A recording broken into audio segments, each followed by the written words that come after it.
Court movie content ఉంటే చాలు, background లేకపోయినా పర్వాలేదు, జనాల్ని థియేటర్లకి రప్పిస్తాం అనడానికి ఈ మూవీయే బెస్ట్ అని చెప్పుకోవచ్చు. మరి మ్యాటర్ ఏంటో చెప్పే ముందు మన వీడియోస్ని కొత్తగా చూసిన వాళ్ళు లైక్, షేర్ అండ్ సబ్స్క్రైబ్ చేసుకోవడం అస్సలు మర్చిపోకండి. ఇక ఈ మూవీలో స్టోరీ ఏంటంటే చాలా నీట్ అండ్ సింపుల్ థ్రిల్లర్ అని చెప్పుకోవచ్చు. మెయిన్ ఈ మూవీని మన నిబ్బా నిబ్బీలు పక్కాగా చూడాల్సింది. ఎందుకంటే మనకు తెలిసిన విధంగా అయితే నిక్కర్లు వేసుకున్న ఏజ్ నుండే లవ్లని, క్రష్లని అనుకుంటూ తెగ తిరిగేస్తున్నారు. ఒక మైనర్ అమ్మాయిని లవ్ చేస్తే ఎంత రిస్క్లో పడతారు అనేది వాళ్ళకు తెలియదు కదా. పాక్సో యాక్ట్ ఇది ఎవరికీ అంత తెలియదు, కానీ ఈ మూవీతో పాక్సో యాక్ట్ మీద అందరికీ ఫుల్ అవేర్నెస్ వస్తుంది. ఇక ఈ మూవీ విషయానికి వచ్చినట్లయితే చాలా సింపుల్ స్టోరీ, ఇద్దరు మైనర్ల లవ్ స్టోరీ. వీళ్ళ లవ్ స్టోరీ చాలా నీట్ అండ్ ప్లెజెంట్ గా ఉంటుంది. ఇక విలన్ గురించి మనకు తెలిసిందే, ఆల్వేస్ అమ్మాయి ఫాదరే ఉంటారు కదా. ఇక్కడ మనం మాట్లాడుకోవాల్సింది శివాజీ గురించి. ఏమన్నా క్యారెక్టరా, అసలు ఈ జనరేషన్ లో అమ్మాయిని ఎలా పెంచాలి అనేది ఈ మూవీలో అయితే ఈ శివాజీ గురించి మనం అంతగానో తెలుసుకోవచ్చు అనమాట.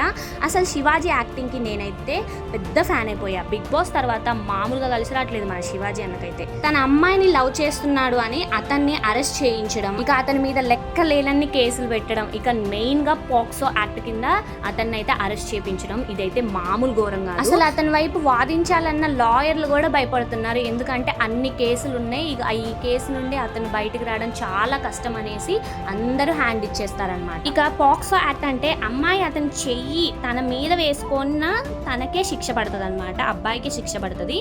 అంత ఘోరంగా ఉంటుంది అనమాట. దాదాపు 12 సంవత్సరాలు జైలు శిక్ష ఉంటుంది అనమాట. సో నిబ్బా నిబ్బిలు చాలా జాగ్రత్తగా ఉండండి. మరి మన హీరో కేసుని ఎవరైనా తీసుకున్నారా, మరి ఇన్ని కేసుల నుండి మన హీరో ఎలా బయటకు వచ్చారు అనేది ఈ కంటెంట్ అనమాట.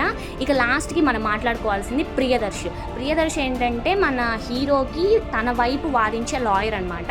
సో అందరూ ఎవ్వరు తీసుకొని అంటారు, కానీ ప్రియదర్శి మాత్రం నేను సపోర్ట్ చేస్తాను, నేనుంటా అబ్బాయికి అనుకుంటూ నిలబడతాడు అనమాట. ఇక్కడ ప్రియదర్శి కోసమైనా మనం ఈ మూవీకి వెళ్ళొచ్చు, ఎందుకంటే అంత నమ్మకం పెడతాడనమాట.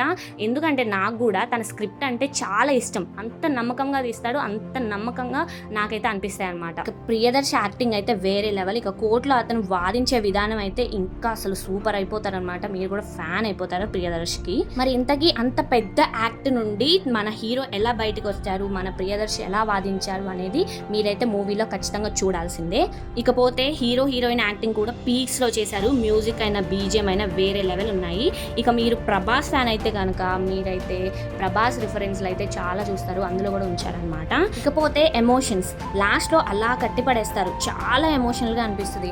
అసలు ఎందుకురా నువ్వు అమ్మాయిని లవ్ చేసినావు, అసలు ఎందుకురా ఇన్ని యాక్టులు నీ మీద, నువ్వు చచ్చిపోతే బాగురా, అమ్మో ఇన్ని అయితే బాధలు నా వల్ల కాదు అనేసి అయితే మనం కూడా అనుకుంటాం అనమాట. మనకు కూడా అంత కష్టంగా ఉంటుంది, ఇన్ని శిక్షలా అనిపిస్తుంది మనకు కూడా. సాంగ్స్ కూడా చాలా నచ్చాయి నాకైతే, మంచిగా ఎంజాయ్ చేస్తారు. మీరైతే మీ ఫ్యామిలీతో అయినా ఫ్రెండ్స్తో కలిసి వెళ్ళాలి అనుకుంటే మాత్రం నేను ఖచ్చితంగా ఈ మూవీనే ప్రిఫర్ చేస్తున్నాను, ఎందుకంటే చాలా బాగుంది. అండ్ అందరూ అవేర్నెస్ తెచ్చుకోవడానికైనా ఈ మూవీకి ఖచ్చితంగా వెళ్ళాల్సిందే. ఇక అది కోర్టు మూవీ రివ్యూకి వచ్చినట్లయితే మరి మన రివ్యూ మీకు ఎలా అనిపించింది, మరి మీరు మూవీని చూసారా, చూస్తే మీ ఒపీనియన్ ఏంటి, మన రివ్యూ మీద కూడా మీ ఒపీనియన్ ఏంటో కూడా చెప్పేసి సబ్స్క్రైబ్ చేసుకోవడం అస్సలు మర్చిపోకండి.